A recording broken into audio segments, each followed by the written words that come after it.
ఇంతకాలం గడిచిన సంవత్సరాలన్నీ చండాలంగా గడిచిపోయినాయి, తెలిసి తెలియక. ఇక అలా గడవకూడదు.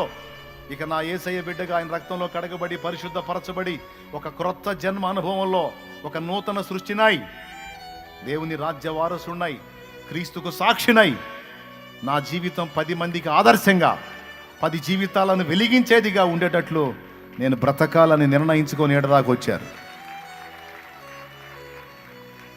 ఇది తిరుగులేని తీర్మానం.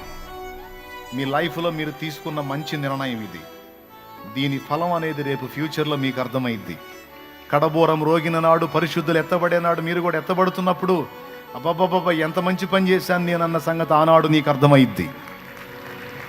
ఈరోజు ఈ మాటల్ని నిర్లక్ష్యం చేసి తృణీకరిస్తారు చూడు, వాళ్ళకి రేపు అర్థమైద్ది.